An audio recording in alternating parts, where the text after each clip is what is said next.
여기 보시면 마태복음 전체가 한눈에 나와 있는데요. 마태복음은 예수님이 유대인이 기다리던 왕으로 오신 메시아이심을 증거한, 더 나아가서는 유대인의 왕으로 오셨을 뿐만 아니라 만왕의 왕으로 오심을 증언한 복음서가 바로 마태복음이고요. 그 한복판에 보면 하나님의 나라에 대한 비유를 13장에서 하고 계십니다. 이것이 마태복음의 핵심이고요. 지금 우리는 이제 거의 끝말, 예수님께서 하나님의 나라를 유대인과 온 땅에 전파하기 위해서 오셔서 이제 예루살렘으로 들어가서 우리가 흔히 말하는 고난주간, 마지막 공생의 한 주간을 보내시기 거의 코앞에까지 지금 와 있다고 보시면 됩니다. 그래서 오늘 19장은 왕의 권위에 대해서 예수님이 가르쳐 주시는 내용인데요. 예루살렘으로 이제 올라가는 길이 19장부터 펼쳐지게 됩니다. 그러면 여러분, 예수님이 공생의 사역 중에 예루살렘으로 복음서 끝말에 올라가셨다 하면 이제 고난주간 한 주간 정도가 남은 거죠. 태복음 19장을 펴시고 함께 보도록 하겠습니다. 19장. 예수께서 이 말씀을 마치시고 갈릴리를 떠나 요단강 건너 유대 지경에 이르시니 큰 무리가 따르거늘 예수께서 거기서 그들의 병을 고치시더라. 바리새인들이 예수께 나와 그를 시험하여 이르되 사람이 어떤 이유가 있으면 그 아내를 버리는 것이 옳으니까. 예수께서 대답하여 이르시되 사람을 지으시니가 본래 그들을 남자와 여자로 지으시고 말씀하시기를 그러므로 사람이 그 부모를 떠나서 아내에게 합하여 그 둘이 한 몸이 될지니라 하신 것을 읽지 못하였느냐.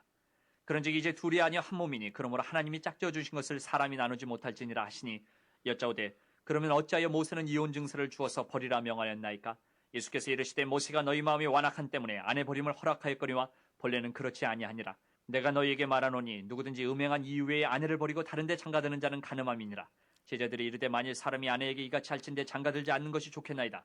예수께서 이르시되 사람마다 이 말을 받지 못하고 오직 타고난 자라야 할지니라. 어머니의 태로부터 된 고자도 있고 사람이 만든 고자도 있고 천국을 위하여 스스로 된 고자도 있도다. 이혼에 관한 규례를 가지고 이제 중요한 건 예수님이 모든 말씀을 마치시고 갈릴리를 떠나서 이제 유대 지경, 이스라엘 지역이 이렇게 쭉 이렇게 길게 있잖아요. 우리나라로 보면 북한 쪽에서 남한으로, 남한 쪽이 유대 예루살렘이 있다고 보시면 되고, 대전쯤에 우리나라 지형으로 보자면 그래요. 그래서 이제 유대 지경으로 오실 때에 3절 보시면 이제 종교 지도자들에 해당하는 바리새인들이 예수께 나와 그를 시험하려고 이혼에 대한 규례를 묻는 겁니다. 그래서 예수님이 아주 친절하게 가르쳐 주시죠. 어떤 이유가 있으면 아내를 버리느냐, 이제 버리는 것이 옳습니까? 라고 이야기했을 때 예수님은 창조의 원리를 따라서 하나님은 남자가 그 부모를 떠나 여인과 합하여 한 가정을 이루고 어떠한 경우에도 이렇게 둘로 나눠지는 것에 대해서는 얘기하지 않았다. 한 몸이 될지니라, 여기까지가 하나님의 뜻이었다. 남녀의 결혼을 말하는 거죠. 그러니까 하나님의 그 계획에는 이혼은 없었다, 이런 거잖아요. 그랬더니 7절에 그러면 왜 모세는 딴소리 하냐, 왜 이혼 증서를 주어서 아내와 이혼하라고 했느냐. 여러분, 이것도 여기 보면 예수님이 그러잖아요. 8절에 너희 마음의 완악함 때문에 아내 버림을 허락하였거니와.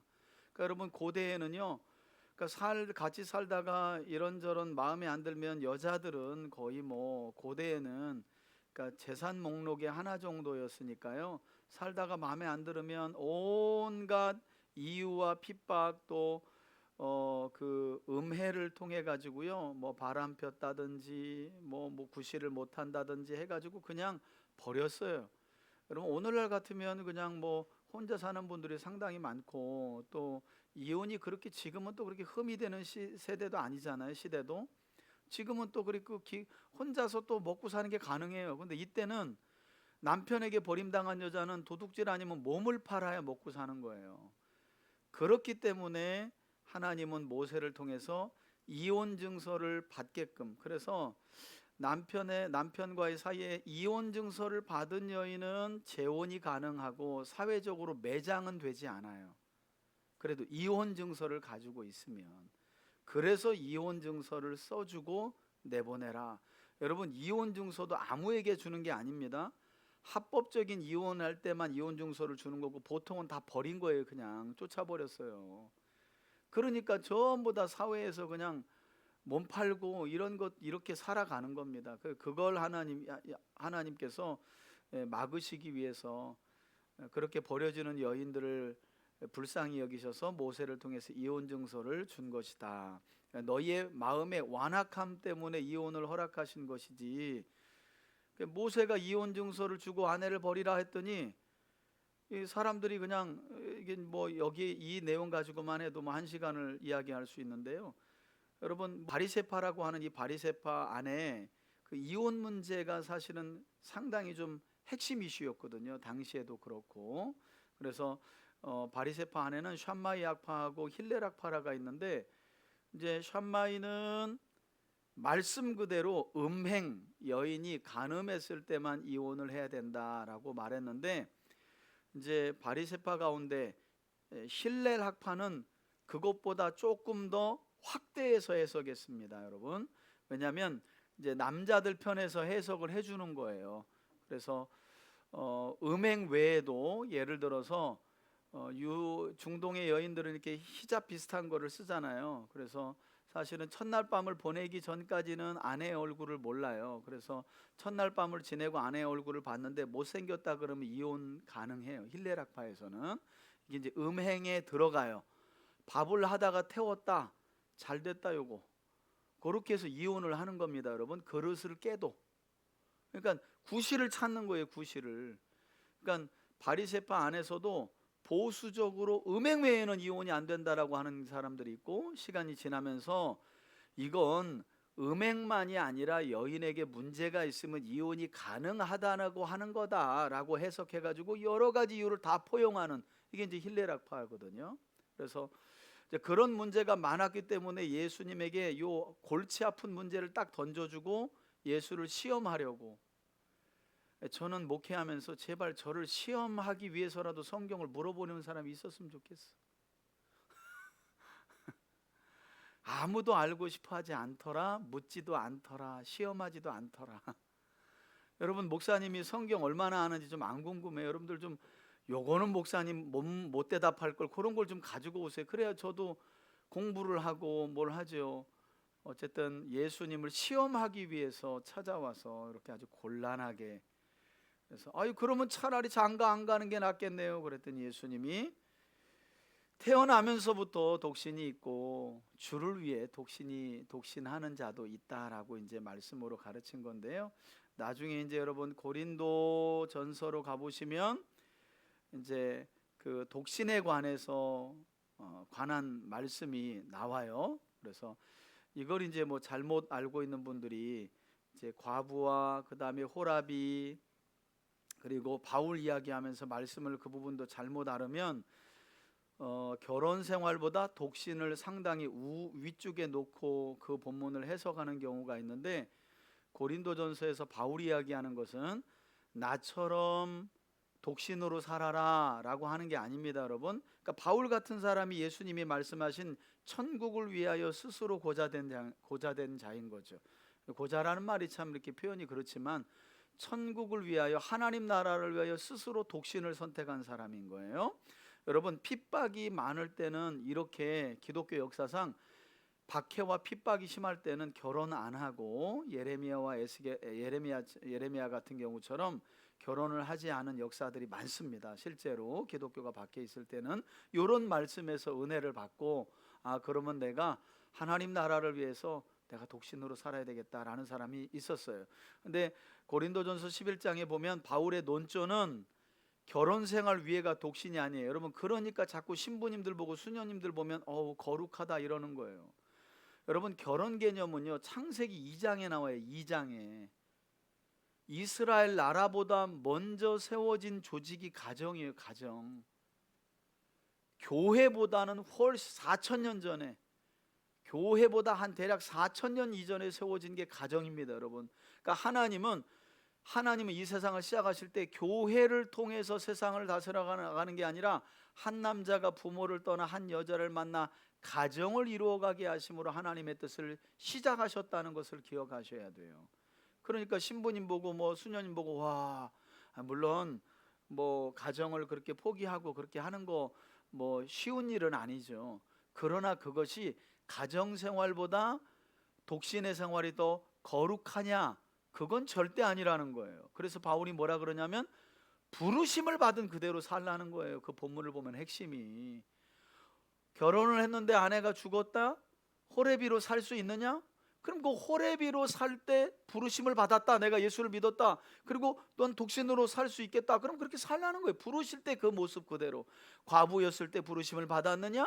그럼 과부로 살겠는데, 근데 안 되겠어, 나는 남자 없으면 안 되겠어, 그럼 재혼을 하라는 거죠. 어려울 게 없잖아요. 부르심을 받은 그 모습 그대로. 그래서 결혼 생활은 하등하고, 여러분 우리가 기본적인 개념이 있잖아요. 일반인들에게도 물어보면 가정생활하는 것보다 신부님이나 수녀님을 훨씬 더 등급을 높게 봐요. 절대 그렇지 않은데, 이게 문제는 기독교인들도 그렇게 본다는 거야. 기독교인들도. 한번 따라합시다. 부르신 대로. 그게 답입니다, 여러분. 부르신 대로, 부르신 대로. 그래서 독신으로 있었을 때 부르셨다, 난 독신으로 사는 게 가능하다, 그럼 그대로 살아가시면 되고, 결혼 생활 중에 부르셨다 그럼 아내와 함께, 불신자 남편이라도 다른 공동서신에 나와 있는 것처럼 믿는 아내가 철저하게 성결하고 거룩하게 교회의 머리 되신 예수님을 섬기는 것처럼 남편을 섬기면 그 남편이 회개하고 돌아올 줄 어떻게 하느냐, 이렇게 성경이 오히려 얘기를 하잖아요. 그죠? 그러니까 성경은 어느 하나만 잘못 해석하면 절대 안 된다. 13절 보겠습니다. 이 말을 받을 만한 자는 받을지어다. 그때 사람들이 예수께서 안수하고 기도해 주심을 바라고 어린아이들을 데리고 오매 제자들이 꾸짖거늘 예수께서 이르시되 어린아이들을 용납하고 내게 오는 것을 금하지 말라. 천국이 이런 사람의 것이니라 하시고 그들에게 안수하시고 거기를 떠나시니라. 예, 그러니까 예수님이 보는 어린아이 시선과 제자들의 시선은 다른 거죠. 그리고 특별히 여러분, 제자들의 시선은 당시 보통 유대인들의 인식이라고 보시면 됩니다. 그러니까 어린아이들은 사람 숫자에 안 넣잖아요. 우리 유대인들도 보면 여자도 안 넣어요. 그죠? 예, 구약으로부터 보면 남자들 20세 이상 전쟁에 나갈 만한 사람들을 항상 숫자에 세고, 대부분 남자들을 세고 여자나 어린아이는 세지를 않아요. 그런데 거꾸로 예수님은 오히려 제자들을 꾸짖으면서 어린아이들을 용납하고 내게 오는 것을 금하지 말라. 오히려 천국이 누구요? 이런 어린아이들. 우리 마태복음 18장에도 나왔지만 어린아이들의 특징이 뭐예요? 겸손한 거. 그리고 여러분, 어린이의 특징이 뭐예요? 되게 의존적이죠. 의존적. 그러니까 구세주 예수님과 하나님을 절대적으로 의존하는 이런 어린아이 같은 심정이 없는 사람들은 천국을 갈 수 없다고 오히려 예수님이 말씀하시면서 아이들에게 안수까지 해주신 거죠. 그리고 나서 16절, 어떤 사람이 주께 와서 이르되 선생님이여 내가 무슨 선한 일을 하여야 영생을 얻으리이까?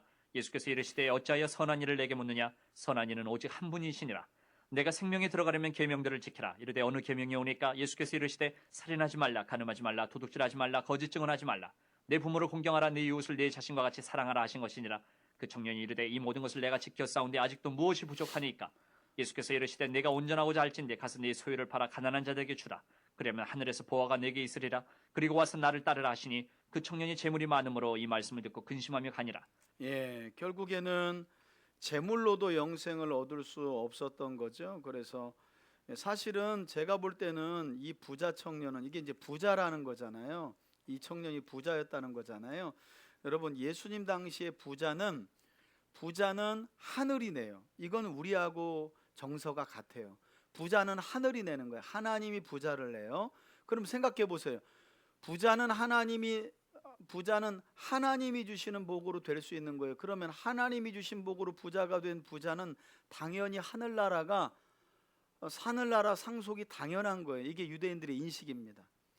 부자는 하나님이 주시는 복으로 부유해지는데, 그럼 부자는 하나님이 주신 복으로 부유했으니까 당연히 천국 가는 건 따놓은 당상이라는 것이 유대인들의 인식이라는 거죠. 그래서 아마도 제가 볼 때는 이 부자가 예수님께 와서 무슨 선한 일을 하여야 영생을 얻으리일까 라고 하는 건 영생에 대한 목마름도 있을 수 있겠지만, 아마도 나 같은 사람이 아니면 누가 영생을 얻겠습니까 하는 마음으로 온 것은 아닐까 하는 생각이 들어요. 왜? 다른 본문에 보면 부자가 천국에 들어가는 것보다 낙타가 바늘귀에 들어가는 게 더 쉬울 걸? 그랬더니 제자들이 그러면 부자들이 천국 못 간단 말이에요? 그럼 누가 천국에 갈 수 있어요? 그때 예수님이 하신 말씀이 뭐예요? 사람으로서는 할 수 없다. 너희들 생각으로는 불가능하지. 그러나 하나님으로서는 가능하다는 거예요. 그러니까 여러분, 세상의 기준과 하나님의 기준은 절대적으로 다르다는 거죠. 그래서 17절에 주님이 야, 선한 일을 왜 내게 묻냐? 선하신 하나님의 계명을 지키는 것이 선한 일 아니겠냐? 그랬더니 어떤 계명이요? 저는 계명을 다 지켰는데요. 살인하지 말라, 간음하지 말라, 도둑질하지 말라, 거짓 증언하지 말라, 부모를 공경하라, 이웃을 내 자신과 같이 사랑하라 하신 것이라. 그러니까 여러분, 여기서 이웃 사랑에 대한 계명까지 그가 얘기했던 것은 아마도 이웃에게 어떤 피해도 안 입히는, 그러니까 여기가 다 하지 말라는 거잖아요. 하지 말라는 말씀은 어떻게 지켜요? 하지 않으면 지켜지는 거예요. 근데 여러분, 계명은 수동적인 것뿐만 아니라 적극적인 게 있는 거예요. 그러니까 이웃을 사랑하라는 것은 내가 이웃에게 피해를 안 입히는 것도 사랑하는 거지만, 어려움 중에 있는 이웃에게는 어떻게 해요? 도움을 주는 게 사랑하는 거죠. 그런데 거기까지는 안 간 거죠. 그래서 온전하고자 한다면 소유를 팔아서 가난한 자에게 주라. 여러분, 여기 여러분들이 걱정하시는 게 있잖아요. 다 팔아주라라는 말 없어요. 안심하세요. 다 갖다 팔고 나와라. 이게 이단이에요, 여러분. 이게 이단. 여기다 갖다 다 갖다 내라. 다 갖다 낼 사람도 없지만 다 갖다 팔라는 게 아니었어요. 조금 전에 뭐라 그랬어요? 이웃사랑, 내 이웃을 내 자신과 같이 사랑하라 하신 것이라 제가 이 모든 것을 지켰는데요? 아니야. 너 남에게 피해를 안 입혔다고 남을 사랑하는 게 아니야. 어려움 중에 있는 자들에게 네가 적극적으로 내 것을 나누어 줄 때 그게 사랑이라는 거예요. 사랑이라는 거예요. 여러분, 그래서 우리 김동호 목사님이 늘 하는 얘기가 있잖아요. 믿음은 주머니가 열리는 만큼 잘하는 거라고. 그거 보면 알 수 있어요. 아직도 자기 목밖에 모른다, 자기 거 챙기는 데만 혈안이 돼 있다, 그럼 그게 자기 믿음인 거예요, 여러분. 그러니까 말로 막 뭘 많이 떠든다고 내 믿음이 아니라 내가 남을 위해서 내 몸과 마음과 주머니를 얼마만큼 여느냐, 그게 결국엔 변화 아니겠어요? 믿음 아니겠어요? 그죠? 근데 이 청년은 이웃을 제 자신과 같이 사랑했는데요? 이렇게 말하지만 가난한 자들에게 좀 갖다가 그럼 네 소유를 일부러 좀 팔아서 나눠줘라 그랬더니 어떻게 해요? 재물이 많음으로 이 말씀을 듣고 근심하여 어떻게 갔다는 거예요. 결국엔. 그러니까 영생에 대해서 진짜 관심이 있었는지는 모르겠지만 이런 결과로 보면 이 부자는 아마도 예수님 앞에 야, 너는 부자인데 10계명까지 참 잘 지키니 영생은 너야말로 따놓은 당상이다, 아마 이런 말을 듣고 싶어서 온 것이 아닌가. 그런데 주님은 율법에 대한 바른 해석을 가르치죠. 하지 말라는 거 안 하는 게 지키는 것이 아니라 적극적으로 하는 거, 어려운 이웃을 보면 도와주는 거. 그래서 여러분, 유대인은 도네이션, 여러분 전 세계에서, 그래서 미국에 있는 유대인들도 다 죽을 때 자식들한테 안 나눠주고 사회에 환원하고 구제하는 이유가 있어요. 율법의 핵심이 구제이기 때문이에요. 그래서 전 세계 민족 중에서 도네이션, 구제를 제일 많이 하는 민족이 유대인입니다. 유대인. 제일 안 하는 민족은요, 한국 사람들이죠. 전부 다 자식에게 주고 죽잖아요. 자식에게 주는 게 죄는 아니에요. 그러나 우리 눈 얘기도 하잖아요. 눈이 구제라고 말씀드렸잖아요. 복음서에서 눈이 어두운 자는 남에게 나눠주기를 덜하는 자고, 눈이 밝은 자는 잘 구제하는 자라고 말씀드렸잖아요. 그래서 여기 보면 결국에는 이 부자가 영생에 대한 관심보다는 아마도 그런 목적이 아니었는가. 왜? 그는 재물을 더 사랑한 거죠. 영생에 대한 갈망이 있지만 재물 앞에서 근심하면서 결국 어떻게 돌아갔어요. 왜? 주님의 말씀에 순종하자니 내 물질의 손해를 볼까봐 그냥 돌아가는 거죠. 그런 점에서 우리가 마태복음 13장을 기억할 필요가 있잖아요. 밭에 감추인 보화를 발견한 진주장사 어떻게 해요? 소유를 다 팔아. 아니, 더 좋은 걸 발견했으니, 여러분 보세요. 저도 20대 때 뭐 완전한 건 아니지만 복음과 그리스도라는 보물을 저도 발견했으니까 제 삶에 제 꿈 이렇게 다 버리고 사업하겠다는 거 버리고 목회로 온 거잖아요. 여러분들도 안 그래요? 그죠? 진주를 발견했으니까 교회로 나와서 하나님을 믿기 시작한 거잖아요. 문제는 그렇게 믿기 시작했는데 믿어가면서 이상하게 팔았던 소유를 다시 거둬들이는 사람이 있어. 본전 생각을 하는 분들이 너무 많아. 내가 이러려고 내 소유를 팔았나? 그 사람들은 아직 영생과 구원이 뭔지 모르시는 분들이에요. 영생과 구원은 죄송한데 죽어봐야 알아. 이 땅에서 다 몰라. 여러분, 영생과 구원의 삶이 어떤 건지를 알면 다 갖다 파는 게 아니라 아들이고 딸이고 다 갖다 드릴 거예요 아마. 근데 그걸 우리가 이 땅에서 다 맛보지 못하기 때문에 다 판다고 왔다가 맨날 하는 게 하나님 이거 주세요 저거 주세요 이렇게 살아가는 거죠. 자, 여하튼 이렇게 근심을 하고 재물을 가지고 돌아갑니다. 그리고 나서 23절에 주님이 말씀하시죠. 이제 그 말씀이 나오잖아요. 예수께서 제자들에게 이르시되 내가 진실로 너희에게 이르노니 부자는 천국에 들어가기가 어려우니라. 다시 너희에게 말하노니 낙타가 바늘기로 들어가는 것이 부자가 하나님의 나라에 들어가는 것보다 쉬우니라 하시니 제자들이 듣고 몹시 놀라 이르되 그렇다면 누가 구원을 얻을 수 있으리까? 예수께서 그들을 보시며 이르시되 사람으로는 할 수 없으나 하나님으로서는 다 하실 수 있느니라. 이에 베드로가 대답하여 이르되 보소서 우리가 모든 것을 버리고 주를 따라 싸운데 그런즉 우리가 무엇을 얻으리이까?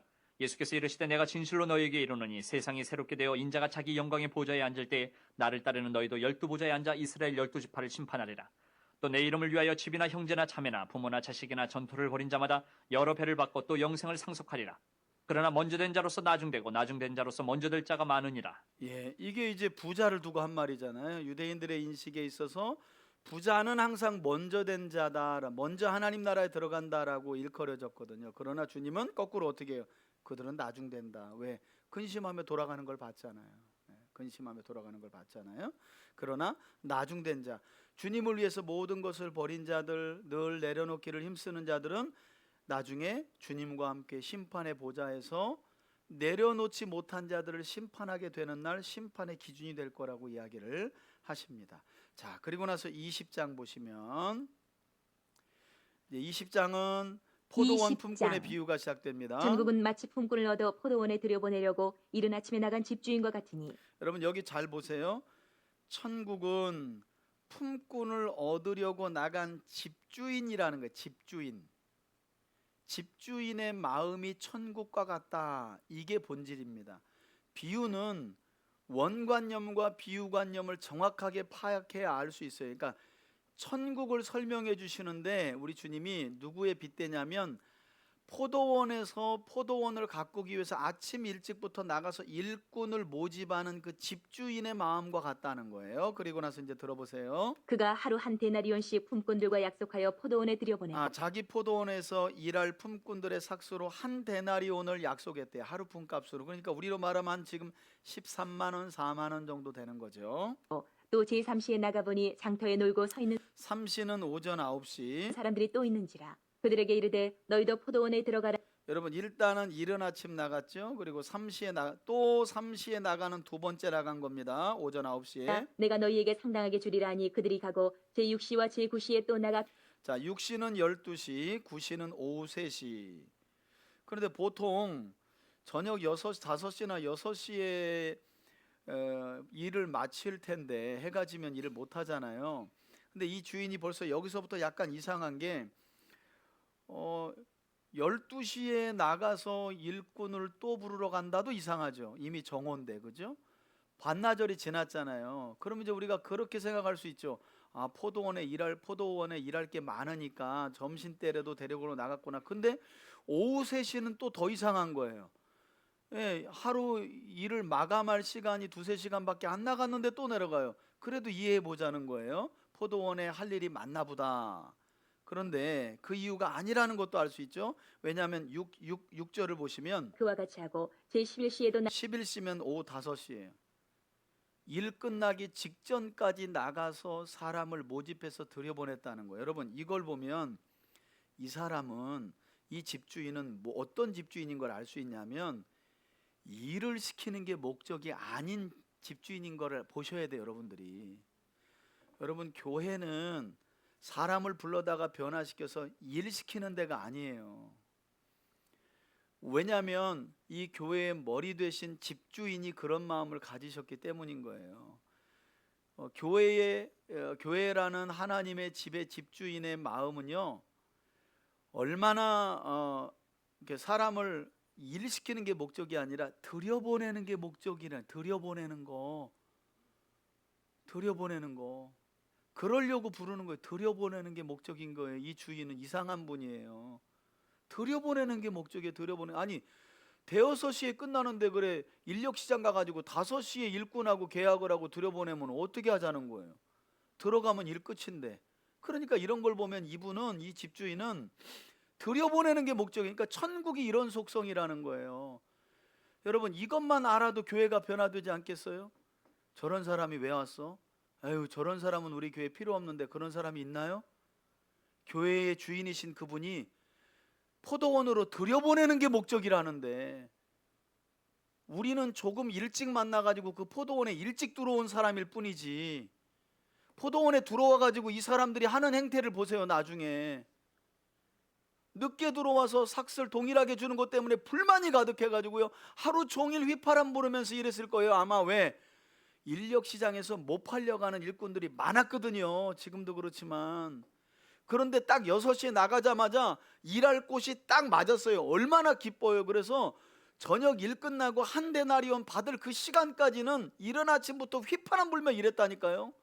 근데 11시에 들어온, 오후 5시에 들어온 자에게도 이 포도원 주인이 한 데나리온을 딱 주는 걸 보고 나선 이 사람들이 눈이 돌아가 버려요. 그래서 주님이 나중에 하시는 말씀이 뭐예요? 아니, 내가 선해가지고 그게 그렇게 못마땅하냐? 내가 선한 게 그렇게 못마땅하냐? 주님이 이렇게 말씀하시죠. 자, 너 보세요. 이 목적이 그렇다는 겁니다. 6절. 나가보니 서 있는 사람들이 또 있는지라 이르되 너희는 어찌하여 종일토록 놀고 여기 서 있느냐 이르되 우리를 품꾼으로 쓰는 이가 없음이니이다 이르되 너희도 포도원에 들어가라 하니라. 아무도 쓰는 사람이 없어서 오후 5시까지. 그러니까 여러분, 참 오후 5시까지 인력시장 노동 현장으로 못 가는 사람들은 좀 문제가 있다고 봐야죠. 뭐 노동 현장이 적을 수도 있지만 이 사람들도 제가 볼 때는 그렇게 뭐 저기로 안 보여요. 그러니까 이런 사람들은 또 노동 현장으로 못 나가는 이유가 있어. 그런데 이 주인은 참 신기한 주인이야. 왜 놀고, 여러분 보세요. 못 나갔냐? 노동 현장을 못 만났냐? 그게 아니라 왜 놀고 있냐라고 말하잖아요. 놀고 있냐고. 그런 사람, 놀고 있는 이 사람들을 또 들여보내는 거예요. 못 알아, 놀고 있는데. 참. 8절에 저물매 포도원 주인이 청지기에게 이르되 품꾼들을 불러 나중 온 자로부터 시작하여 먼저 온 자까지 삭슬 주라 하니. 이제 시간이 끝나고 이제 계산을 하는 거죠. 일단 계산을 해줍니다. 제11시에 온 자들이 와서 한 데나리온씩을 여러분, 바꿔 대박이죠. 오후 5시에 들어와서 포도원 들어오자마자 일이 딱 끝났는데 주인이 일당 계산하는데 13만 원 딱 주는 거예요. 여러분, 그러면 아침 6시에 들어온 사람은 어떻게 생각할까요? 할렐루야. 이제 막 들어온 놈한테 13만 원 일당 줬으니까 나는 아무리 봐도 최소 50만 원이다. 이거는 그렇게 생각을 하는 게 당연한 거 아니겠어요? 그런데 먼저 온 자들이 와서 더 받을 줄 알았더니 여기 보세요. 더 받을 줄 알았다. 그들도 한 데나리온씩 받은지라. 받은 후 집주인을 원망하여 이르되 나중 온 이 사람들은 1시간밖에 일하지 아니하였거늘 그들을 종일 수고하며 더위를 견딘 우리와 같게 하였나이다. 주인이 그 중에 한 사람에게 대답하여 이르되 친구여 내가 내게 잘못한 것이 없노라. 내가 나와 한 데나리온의 약속을 하지 아니하였느냐. 여러분, 예수님 말씀이 맞죠? 아침 6시에 너희들 내 포도원으로 들여보낼 때 하루 일당으로 한 데나리온 약속했잖아. 내가 그 약속대로 줬는데 왜 너희들 나를 악하다 그래? 근데 여러분 조금 보세요. 이 사람들의 푸념을 보세요. 12절에 종일 수고하고 무더위를 우리는 견뎠는데 방금 전 들어온 놈하고 왜 일당을 같이 주냐는 거예요. 여러분, 이게 이제 우리 모습일 수 있다는 것을, 이게 누가복음 15장에 나오는 마다들의 모습일 수 있다는 것을 기억할 필요가 있습니다. 근데 대부분 다 우리의 모습 안에 이 모습이 있어요. 그러니까 6시에 들어왔을 때 하루 종일 휘파람 불며 오늘도 일당을 받아서 가져가면 가족들을 거느리고 저녁엔 이거 먹어야 되겠다. 그 기쁨이 이 포도원 밭의 그 선한 마음 때문에 싹 식어버리는 거죠. 예. 5시에 들어온 이에게 일당을 똑같이 주는 그 주인의 선함 때문에 그냥 확 돌아버리는 거예요. 아, 여러분, 이런 못된 마음이 우리 안에 있다니까요. 우리 안에. 약속한 대로 주지 않았냐? 그리고 나서 14절. 내 것이나 가지고 가라. 나중은 이 사람에게 너와 같이 주는 것이 내 뜻이니라. 예, 이게 주인의 뜻이라는 거예요. 나는 5시에도 내 포도밭에 품꾼을 놀고 있는 사람들을 들여보내. 그게 내 뜻이야. 내 것을 가지고 내 뜻대로 할 것이 아니냐. 내가 선함으로 내가 악하게 보느냐. 여기 나오죠, 그죠? 내가 선함으로 내가 악하게 보느냐. 예. 그러니까 여러분, 이런 사람들은 다른 복음서에 비교하면 눈이 감겨진 자라는, 눈이 감겨진 자. 구제에 대해서 어려운 자들의 형편을 살펴보지 못하는 자들을 가리켜 성경은 눈이 어두운 자다 이렇게 말하거든요. 눈이 어두운 자다. 이와 같이 나중된 자로서 먼저 되고 먼저 된 자로서 나중되리라. 아멘. 결국에 하나님의 나라는 온전히 하나님의 주권과 통치를 받아들이고 그것에 따르는 사람들, 5시에 들어온 자라도 한 데나리온을 주는 그 주인을 보면서 와, 저 주인은 참 자비로운 분이구나. 어떻게 이제 막 들어온 자에게 저렇게 한 데나리온을 줄까? 참 저 주인이 대단한 분이야. 이걸 보는 게 아니라 포도원에 들어와서 계속 자기만 생각하는 게, 자기. 돈 받을 자기. 그러니까 주인의 마음을 모르는 거죠. 여러분, 교회 안에 와서도 교회라는 포도원을 가꾸시는 이 주님의 마음을 전혀 모르고 사는 사람들, 자기밖에 모르는 사람들. 예, 그래서 나는 여기 교회 왔는데 5년 됐고 저는 이제 1년 됐는데 뭐 은사도 많고 그래서 막 교회에서 막 이렇게 사람들이 막 호감을 갖고 그래. 그러면 어떻게 생각나는 거예요? 이제 이런 마음이 드는 거죠. 이런 마음이. 예. 여러분, 아셔야 됩니다. 이른 아침에 들어와도 저나 여러분들이나 포도원에 들어올 수 있는 자격이 없는 자들이라는 걸 기억하셔야 돼요. 여러분, 먼저 부르신 게 감사한 거 아닌가요? 그죠? 은혜죠. 우린 이 선하고 자비로운 주인의 포도밭에서 하루 일을 하는 선택을 이른 아침 받은 자들이라는 것만 해도 얼마나 기뻐요. 그리고 더 기쁜 건 우리를 선택하신 그 주인이 그 아무도 돌아보지 않는 사람들을 5시에 들여가지고 품값을 주는 그 자비로운 사람을 우리가 만났다는 거예요. 자비로운 주인을. 세상에서는 만날 수 없는 그런 주인을 우리가 만났다는 것에 대해서 얼마나 감사하고. 그죠? 여러분, 이거 다시 쓰여진다면, 우리가 그 포도원으로 간다면 어떻게 해야 되겠어요? 여기 우리 다 6시에 들어온 사람들은 다 뭉쳐가지고 노사분규 막, 야, 일이 되냐 이거 뭐 이렇게 해야 되지 않겠냐? 이렇게 할 게 아니라 5시에 들어온 사람들하고 박수 치면서, 어떻게 저렇게 좋은 주인이 있냐, 야 오늘 우리가 야 진짜 횡재했다 야 하고 함께 오늘 막걸리는 내가 살게, 이렇게 가야 되는 거지.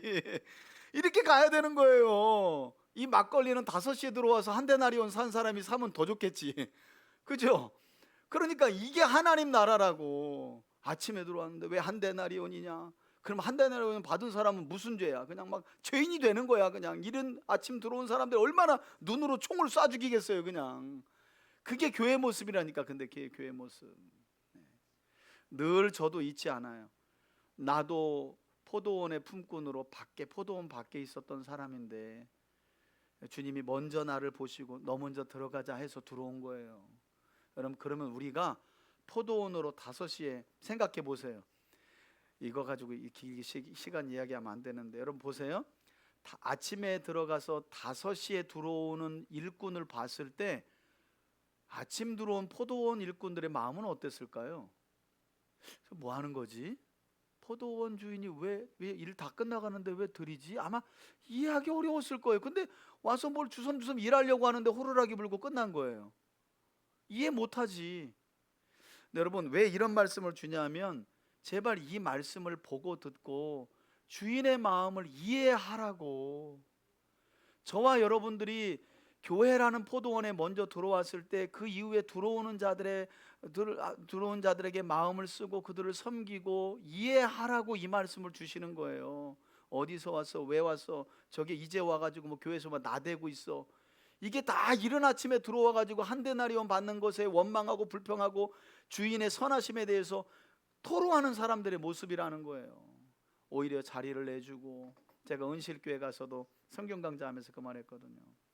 큰 교회이고 오랜 역사를 55년 전통이에요. 그러니 거기는 뭐 텃세가 딱 봐도 제가 알죠. 그런 교회는 텃세가 보통이 아니거든요. 제발 여러분들은 교회가 내 집 같아서, 장로님들 뭐 안수집사님들 들으세요. 여러분들은 그냥 교회 오는 게 내 집 같잖아요. 그럼 여러분들은 얼마든지 다른 일을 찾아서 할 수 있잖아요. 그게 낯설지 않아요. 근데 이제 온 분들은 익숙한 자리가 아니면 뭘 못 만들어요. 눈치 보느냐고. 그러면 내어주고 또 다른 일을 찾아서 하면 얼마나 좋아요. 그런데 그냥 내가 이 일을 뭐 새가족 15년 했는데 막 그거 바꾸면요 교회 옮겨요. 장로님이라도. 새가족 섬김을 내가 여기 사명이었는데 왜 목사님 나를 바꾸냐 막 이래가면서. 교회가 그렇다니까요. 이게 그래서 포도원 품꾼의 비유를 하나님 우리에게 주신 거예요.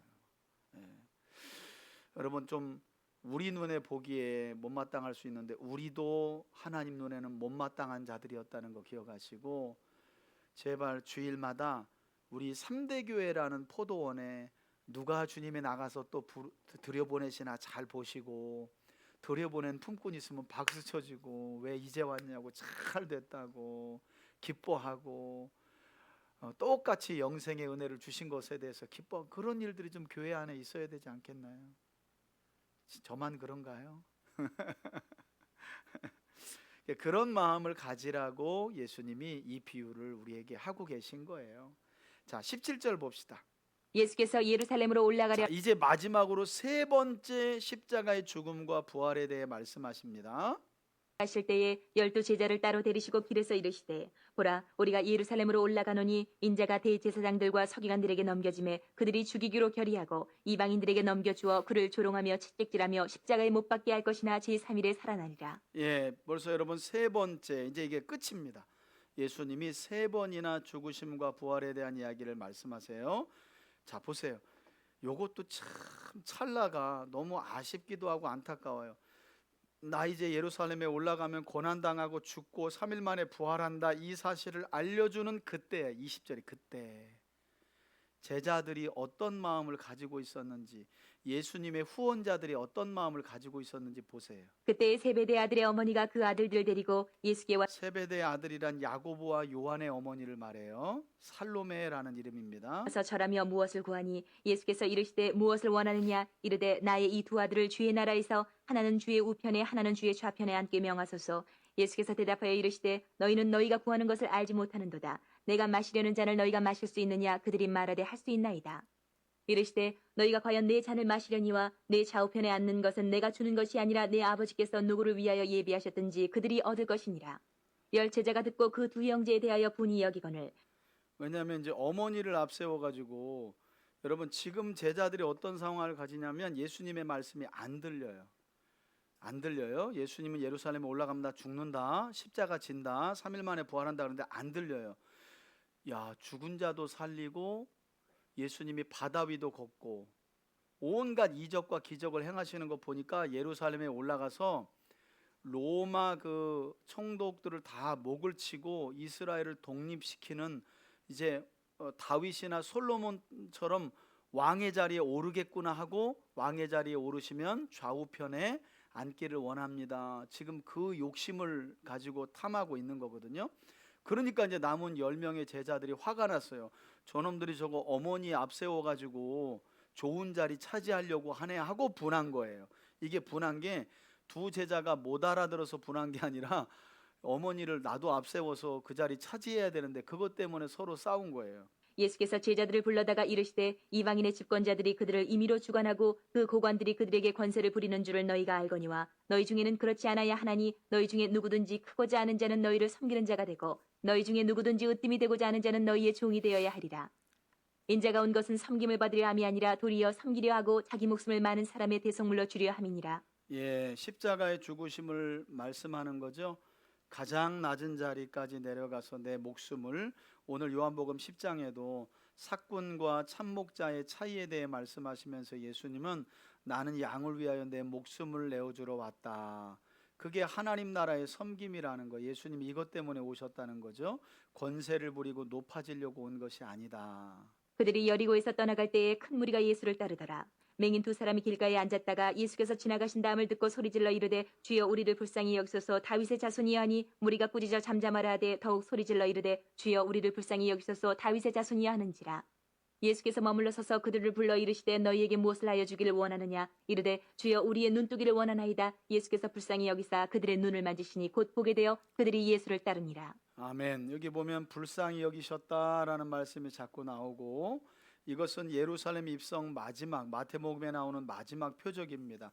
이사야서 35장 또 61장에 보면 26장에도 메시아의 표적으로서 맹인의 눈을 뜨게 할 것이다라는 말씀이 있잖아요. 그 말씀 그대로 예루살렘 입성 마지막까지 주님은 스스로 예수님 자신이 메시아이심을 드러냈는데 문제는 눈 떠 있는 자들이 전부 맹인이 되어서 예수님을 보지 메시아로 믿지 못했다는 거예요. 특별히 바리새인들도 그랬습니다. 이제 21장 보면 예수님이 예루살렘에 들어가십니다.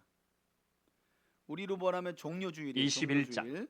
그들이 예루살렘에 가까이 가서 감난산 벳박에 이르렀을 때에 예수께서 두 제자를 보내시며 예, 감남산 벳파게 그러면 이제 무화과의 마을이라는 마을입니다. 파게라는 말은 베이트 파게라는 말이에요. 파게는 가을에 그러니까 이제 실한 열매를 먹기 전 무화과는 한 3-4번에 걸쳐서 열리는데요. 앞선 파게를 부지런히 따 먹어줘야 진짜 맛있는 무화과가 열립니다. 그래서 그 파게 무화과가 많다 그래서 베이트 파게 무화과의 마을 이렇게 불리는 거죠. 이르시되 너희는 맞은편 마을로 가라. 그리하면 곧 매인 나귀와 나귀 새끼가 함께 있는 것을 보리니 풀어 내게로 끌고 오라. 만일 누가 무슨 말을 하거든 주가 쓰시겠다 하라. 그리하면 즉시 보내리라 하시니 이는 선지자를 통하여 하신 말씀을 이루려 하심이라. 일렀으되 시온 딸에게 이르기를 내 왕이 내게 임하나니 그는 겸손하여 나귀 곧 멍에 매는 짐승의 새끼를 탔도다 하라 하였느니라. 스가랴서의 예언을 그대로 성취하시는 거죠. 제자들이 가서 예수께서 명하신 대로 하여 나귀와 나귀 새끼를 끌고 와서 자기들의 겉옷을 그 위에 얹음에 예수께서 그 위에 타시니 무리의 대다수는 그들의 겉옷을 길에 펴고 다른 이들은 나뭇가지를 베어 길에 펴고. 여러분 유대인들에게 겉옷은 자신의 신분이나 지위를 상징하는 겁니다. 그러니까 예수님이 가시는 그 길에 겉옷을 깔았다는 건 예수님을 메시아로 인정했다는 거예요. 앞에서 가고 뒤에서 따르는 무리가 소리 높여 이르되 호산나 다윗의 자손이여 찬송하리로다. 주의 이름으로 오시는 이여 가장 높은 곳에서 호산나 하더라. 시편 118편 25절에도 나와 있는 말씀이죠. 예수께서 예루살렘에 들어가시니 온 성이 소동하여 이르되 이는 누구냐 하거늘 무리가 이르되 갈릴리 나사렛에서 나온 선지자 예수라 하니라. 예수께서 성전에 들어가사 성전 안에서 매매하는 모든 사람들을 내쫓으시며 돈 바꾸는 사람들의 상과 비둘기 파는 사람들의 의자를 둘러엎으시고 그들에게 이르시되 기록된 바 내 집은 기도하는 집이라 일컬음을 받으리라 하였거늘 너희는 강도의 소굴을 만드는도다 하시니라. 이사야서 56장의 말씀과 예레미야 7장의 말씀을 섞어서 인용하신 거죠. 본래 예루살렘 성전은 유대인뿐만 아니라 만민이 기도하는 집으로 하나님이 세우셨는데 바벨론에 의해 유다와 예루살렘이 멸망할 때 특별히 성전이 멸망할 때 예레미야 선지자가 7장에 보면 예루살렘 성전을 가리켜서 강도의 소굴이 되었도다 하는 말씀을 예수님이 그대로 가져와서 인용하고 계신 겁니다. 여러분 여기 성전 안에서 매매하는 모든 사람들을 쫓으시며 돈 바꾸는 사람들과 비둘기 파는 요 사람들이 어디에 있느냐? 여러분 성전은 이렇게 구역이 나누어져 있습니다. 예루살렘 성전은. 그래서 첫 번째 문을 열고 들어가요. 그러면 이방인의 뜰이 나옵니다. 이방인의 뜰. 그 다음에 이방인은 딱 거기까지만 가는 거예요. 그 다음에 유대인 여자의 뜰이 있습니다. 여자도 9회까지만 들어가요. 그리고 이제 유대인 남자의 뜰이 있고 그 다음에 제사장들만 들어가는 안에 이제 성전으로 들어가는 거죠. 문제는 이 환전하는 사람들이나 또 유월절이나 각종 절기에 제물을 드리기 위해서 그 제물을 사는 그 파는 매매하는 장소가 어디였냐면 충격적이게도 이방인의 뜰에다가 이 장사치들을 전부 다 배치하고 있었다는 거예요. 그러면 여러분 이방인들은 예루살렘 성전에 들어갔겠어요? 못 들어갔겠어요? 못 들어가죠. 이방인들이 들어갈 수 있는 뜰에 장사치들이 전부 다 지금으로 말하면 야시장처럼 쫙 들어서 가지고 거기 자리하고 있는데 그러니까 예수님이 눈이 확 돌아버렸어요. 예수님. 이러려고 성전 만든 거 아닌데 유대인들을 통해서 유대인들이 하나님을 마음과 뜻과 힘을 다해 잘 섬기고 말씀을 바르게 따라 살아감으로 이방인들도 여호와 하나님이 온 상천하지의 유일하신 하나님이심을 믿고 성전으로 나와 예배드려 성전이 만민이 기도하는 집이 되도록 만드는 것이 하나님의 목적인데 강도의 수굴이 돼버린 거예요. 그래서 예수님이 이제 뒤집어 엎으셨다는 겁니다. 14절. 맹인과 저는 자들이 성전에서 예수께 나옴에 고쳐주시니 대제사장들과 서기관들이 예수께서 하시는 이상한 일과 또 성전에서 소리질러 호산나 다윗의 자손이 하는 어린이들을 보고 노하여 예수께 말하되. 여러분 여기 보면 맹인과 저는 자들이 성전에서 예수께 나옴에 고쳐주시니, 여러분 맹인과 저는 자들은 성전 출입이 안 되는 사람들입니다. 하나님께 못 나가요.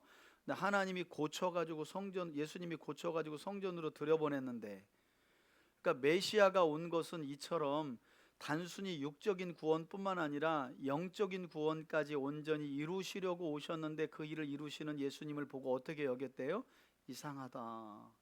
지극히 하나님이 하시는 일을 보고 이상하게 여겼다는 거예요. 자기들이 이상한 건데 예수님이 하시는 일을 보고 어린아이들이 호산나 외치는 것도 이상하게 여겼다 그러잖아요. 그들이 하는 말을 듣느냐? 예수께서 이르시되 그렇다. 어린아기와 젖먹이들의 입에서 나오는 찬미를 온전하게 하셨나이다 함을 너희가 읽어본 일이 없느냐 하시고 그들을 떠나 성 밖으로 베다니에 가서 거기서 유하시니라. 이르나 베이트 아니 슬픔의 집인데요. 여기 이제 나사로의 집이 있는 거죠. 그래서 여러분 그러니까 이렇게 됩니다. 베다니 예루살렘으로 올라가려면 베다니 벳바게를 거쳐서 이렇게 올라가요. 아침에 성으로 들어오실 때에 시장하신지라 길가에서 한 무화과 나무를 보시고 그리로 가서 잎사귀밖에 아무것도 찾지 못하시고 나무에게 이르시되 이제부터 영원토록 내가 열매를 맺지 못하리라 하시니 무화과 나무가 곧 마른지라. 여러분 이것은 예수님이 단순히 그냥 무화과 나무를 신경질 나가지고 배고팠는데 뭐 먹을 게 없어서 혈기 부리신 게 아니라 방금 전 있었던 예루살렘 성전, 인파는 많은데 강도의 소굴이 되어버린, 그래서 열매 없고 잎사귀만 무성한 예루살렘 성전의 심판을 상징적으로 보여주는 거죠. 여러분 무화과 나무를 왜 저주하셨느냐? 파괴가 없으면 가을에 열매가 없어요. 그 나무는 어차피 열매를 못 맺어요. 그래서 주님이 상징적으로 그 나무를 저주하여 말리시는 심판을 통해서 이제 잎사귀만 무성한 예루살렘 성전도 심판받게 될 것을 보여주신 겁니다. 이걸 제자들이 이상히 여겼다. 제자들이 보고 이상히 여기 이르되 무화과 나무가 어찌하여 곧 말랐나이까? 예수께서 대답하여 이르시되 내가 진실로 너희에게 이르노니 만일 너희가 믿음이 있고 의심하지 아니하면 이 무화과 나무에게 된 이런 일만 할 뿐 아니라 이 산더러 들려 바다에 던져지라 하여도 될 것이요 너희가 기도할 때 무엇이든지 믿고 구하는 것은 다 받으리라 하시니라. 여러분 이게 헷갈리죠? 이게 참 어려워요. 이 본문이 갑자기 무화과 나무 저주를 해놓고 예수님이 기도로 이어가죠. 여러분 기도. 근데 여러분 이것은 기도 구절이 아니에요. 문맥을 이어보면 이제 더 이상 강도의 소굴이 된 저 집에서 기도해봐야 소용이 없고 예수 그리스도라는 참 성전을 의지하며 기도하라는 말씀이에요. 그러면 관용적인 표현인데 산을 들어 바다에 던지라도 그렇게 될 것이다. 실제로 된다는 말이 아니라 이제는 강도의 소굴이 되어버린 예루살렘 성전을 주님이 버리셨어요.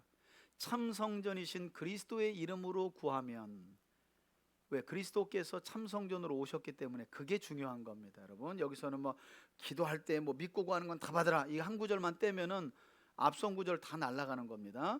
여기서 중요한 건 기도하라는 게 아니라 이제는 성전, 강도의 소굴이 되어버린 성전을 의지하며 기도할 필요가 없다.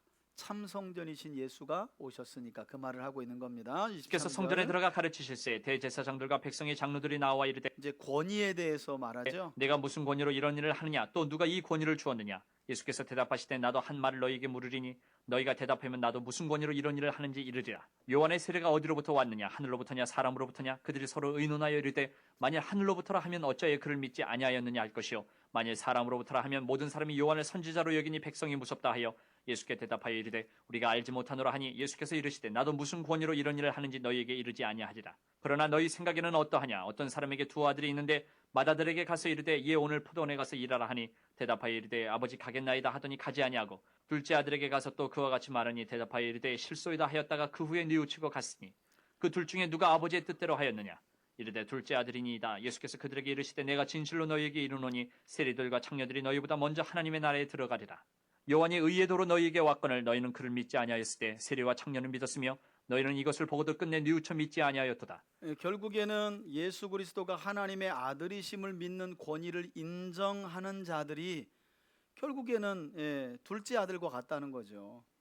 그들이 순종하는 예수 그리스도의 권위를 인정하는 자들이 아버지의 뜻대로 행하는 자들이다라는 말씀인데, 예수님 당시에는 대부분 세리와 창녀들이 예수님을 메시아로 믿고 그분의 권위를 인정했다는 겁니다. 그리고 포도원 다른 한 비유를 들으라. 한 집 주인이 포도원을 만들어 산 울타리로 두르고 거기에 즙 짜는 틀을 만들고 망대를 짓고 농부들에게 새로 주고 타국에 갔더니 열매 거둘 때가 가까움에 그 열매를 받으려고 자기 종들을 농부들에게 보내니 농부들이 종들을 잡아 하나는 심히 때리고 하나는 죽이고 하나는 돌로 쳤거늘 다시 다른 종들을 처음보다 많이 보내니 그들에게도 그렇게 하였는지라. 후에 자기 아들을 보내며 이르되 그들이 내 아들은 존대하리라 하였더니 농부들이 그 아들을 보고 서로 말하되 이는 상속자니 자 죽이고 그의 유산을 차지하자 하고 이에 잡아 포도원 밖에 내쫓아 죽였느니라. 그러면 포도원 주인이 올 때에 그 농부들을 어떻게 하겠느냐. 그들이 말하되 그 악한 자들을 진멸하고 포도원은 제때에 열매를 바칠 만한 다른 농부들에게 새로 줄지니이다. 예수께서 이르시되 너희가 성경의 건축자들이 버린 돌이 모퉁이의 머릿돌이 되었나니 이것은 주로 말미암아 된 것이요 우리 눈에 기이하도다 함을 읽어본 일이 없느냐. 그러므로 내가 너희에게 이르노니 하나님의 나라를 너희는 빼앗기고 그 나라에 열매 맺는 백성이 받으리라. 이 돌 위에 떨어지는 자는 깨지겠고 이 돌이 사람 위에 떨어지면 그를 가루로 만들어 흩으리라 하시니 대제사장들과 바리새인들이 예수의 비유를 듣고 자기들을 가리켜 말씀하심인 줄 알고 잡고자 하나 무리를 무서워하니 이는 그들이 예수를 선지자로 알미었더라. 아멘. 똑똑하기는 또 해요. 예수님이 자신을 돌로 비유하면서 너희들은 깨지고 가루가 될 것이다 그랬더니 야, 이거 우리 욕하는 것 같은데 그렇게 생각을 했다는 거예요. 여기도 보면 악한 포도원의 농부는 이제 구약 전체를 가지고 구속사 이야기 해주는 건데, 메시아가 오기까지 수많은 종들을 주님이 보냈다는 거죠. 그런데 결국에는 포도원을 차지하려고 아들마저 죽인, 그러니 하나님이 마지막 때에 아들까지 인정하지 아니한 이 못된 포도원 지기들을 가만두겠냐, 그들을 심판할 것이다 라는 말씀으로 이어집니다. 첫 번째 기도 제목입니다. 앞에 보시면 예수님은 천국에 가는 기준과 조건에 대해 말씀하시면서 세상 기준과 다르며 오직 하나님의 절대 주권에 의해 결정된다고 말씀하셨습니다. 우리 시간 기도할 때 하나님, 세상적인 기준과 가치로 하나님의 나라를 판단하지 않는 우리가 되게 하시고 천국 백성답게 성도답게 삶의 소유권을 주권자이신 하나님께 온전히 내어드리는 어떤 삶을요? 청지기의 삶을 살게 해달라고, 그런 우리 가정 그리고 교회가 되게 해달라고 우리 함께 한번 2-3분 정도 또 한번 먼저 기도합시다. 우리 주여 한번 부르며 기도합니다. 주여,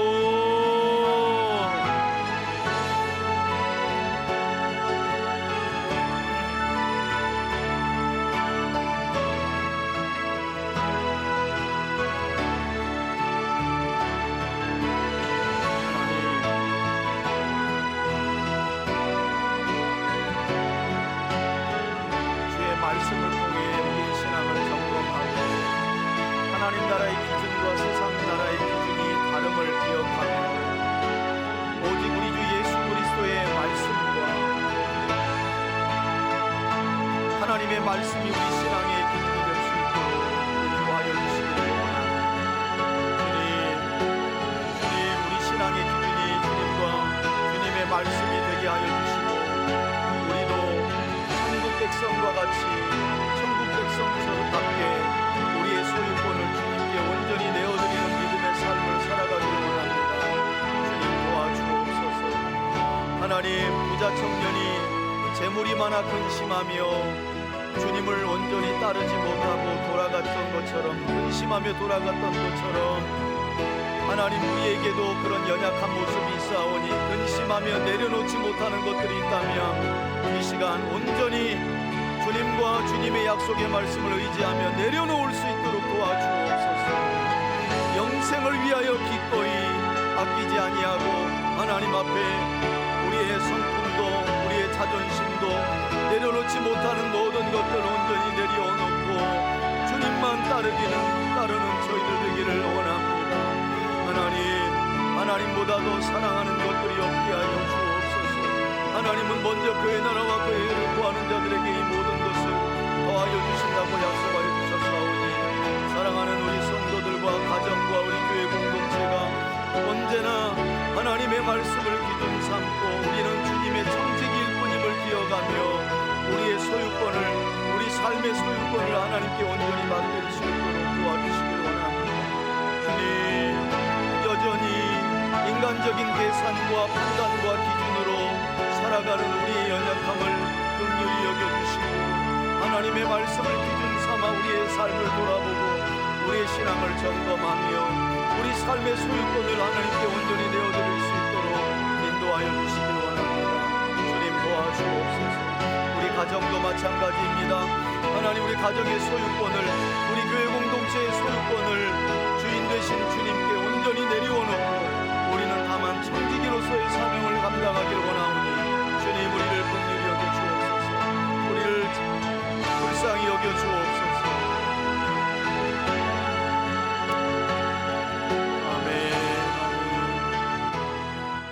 두 번째 기도 제목입니다. 예수님은 포도원 품꾼의 비유를 통해 하나님은 선하신 그분의 뜻대로 아무 자격 없는 우리를 부르시고 하나님 나라의 일에 참여시켜 주셨다고 말씀합니다.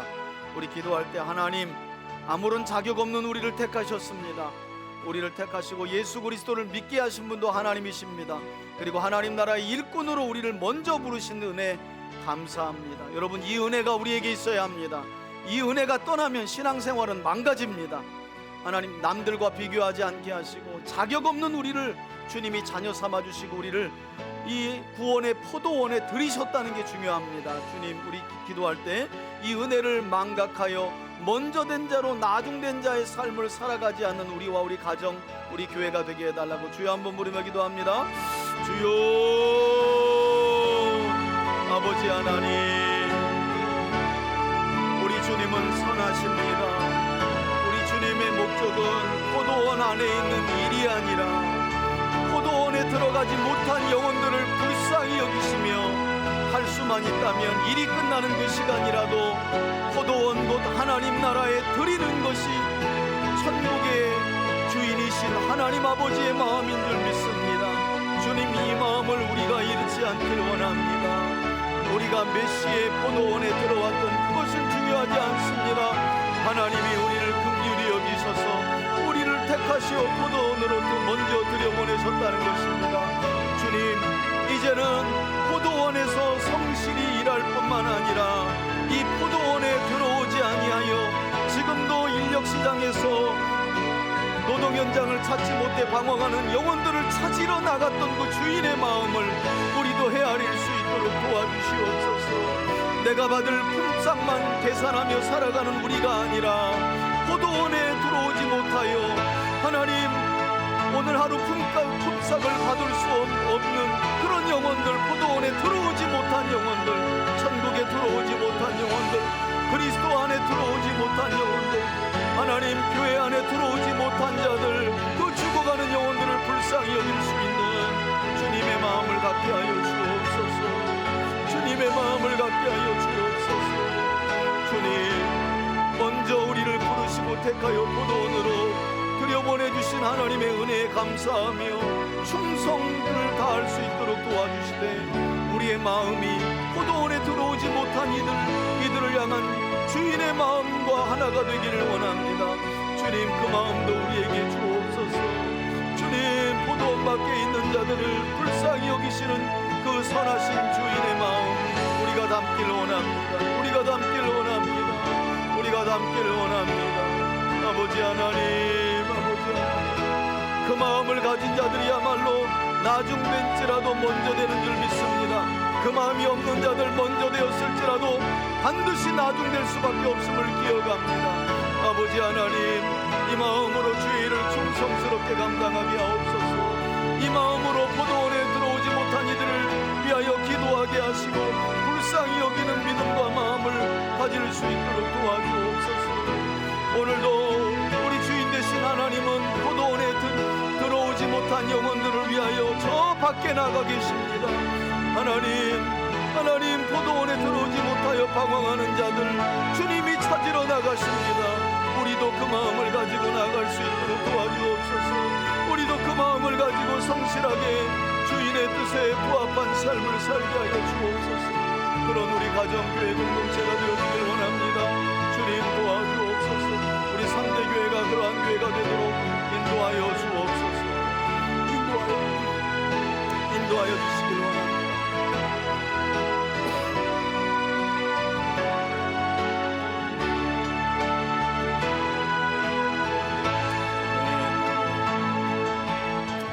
우리 세 번째 기도 제목 위해서 함께 기도합니다.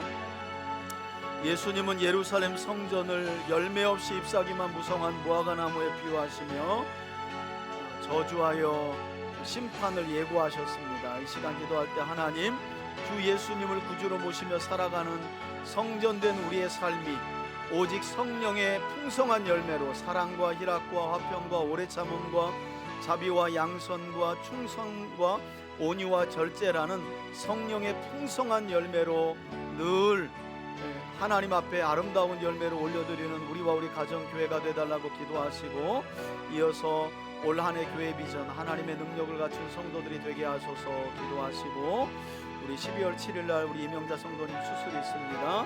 지금 방사선 치료받고 계신 우리 서도순 장로님 위해서도 기도 부탁을 드리고, 우리 환우들을 위해서 또 중보기도 제목 위해서 함께 한번 기도하겠습니다. 우리 주여 한번 마지막으로 부르며 기도합니다. 주여.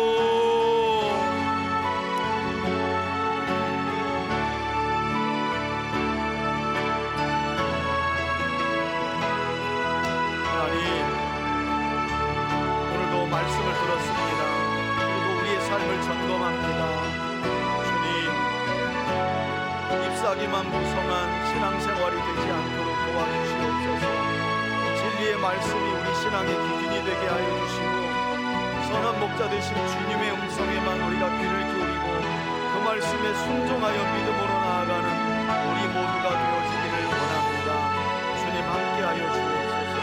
주님 도와주옵소서. 갈라디아서의 말씀에 기록된 것처럼 사랑과 희락과 화평과 오래 참음과 자비와 양선과 충성과 온유와 절제라는 성령의 풍성한 열매로 하나님 앞에 영광 돌리는 우리 모두가 되길 원하고, 그런 우리 가정과 교회 공동체가 되어지길 원합니다.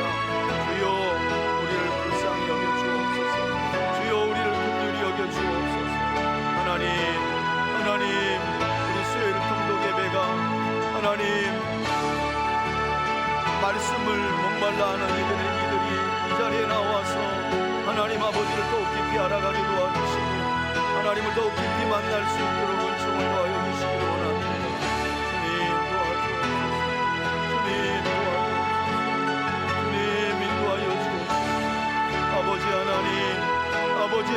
아버지 하나님 도와주옵소서.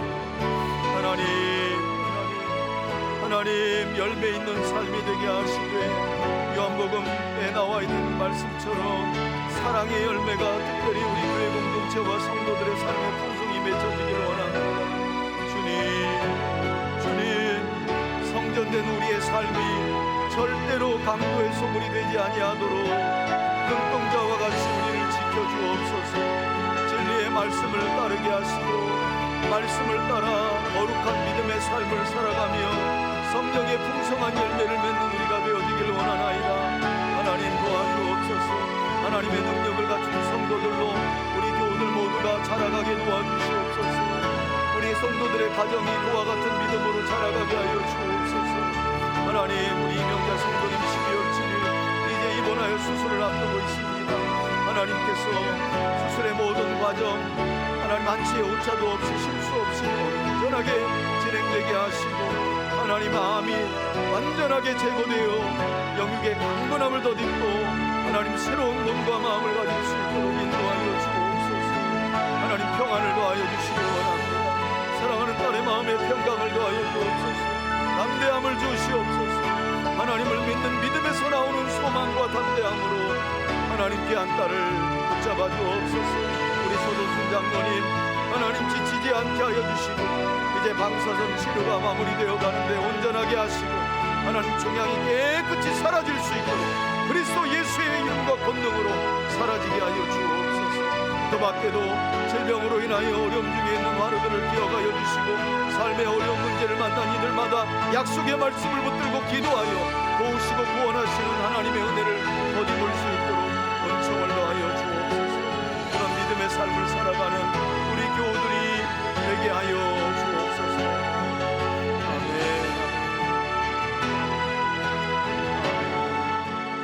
제가 기도하겠습니다. 하나님 아버지, 먼저 된 자로 나중되고 나중된 자로 먼저 되는 것이 하나님 나라의 이치라, 이렇게 주님은 말씀하십니다. 누가 먼저 온 자고 누가 나중 온 자라는 것은 아무도 알지 못합니다. 다만 말씀을 들을 때 깨달아 주님, 먼저 온 자라면 나중 되는 일이 없게 하여 주시고, 나중 온 자라도 오늘 풍성한 주의 말씀 안에서 하나님이 누구이신지를 바르게 알고 선하신 하나님의 뜻을 쫓아 먼저 되는 은혜가 있도록 도와주옵소서. 하나님의 자비로우심과 긍휼하심과 사랑이 많으심이 우리 눈에 선하게 보여질 수 있도록 도와주시고, 우리가 그처럼 자비로우시고 은혜로우시고 노하기를 더디하시며 인자와 진실이 풍성한 주인 하나님을 모시고 산다는 사실에 감사하고, 이 은혜로 아직도 이 포도원에 들어오지 못하여 밖에서 방황하는 영혼들에게 우리의 마음을 두고 그들을 이 진리의 포도원으로, 영생이 있는 포도원으로 인도할 수 있도록 주님 우리를 사용하여 주옵소서. 그 일에 우리 성도들과 가정과 교회가 주님 손에 붙들려 쓰임받기를 간절히 원하옵고 예수 그리스도의 이름으로 기도합니다. 아멘. 이제는 우리 주 예수 그리스도의 은혜와 하나님 아버지의 사랑과 성령의 교통하심이 오늘도 선포된 주의 말씀을 마음에 새기며 하나님의 나라와 뜻을 이루어가기로 결단하며 나아가는 우리 교우들 머리머리 위에 이제로부터 영원토록 함께 계실지어다. 아멘.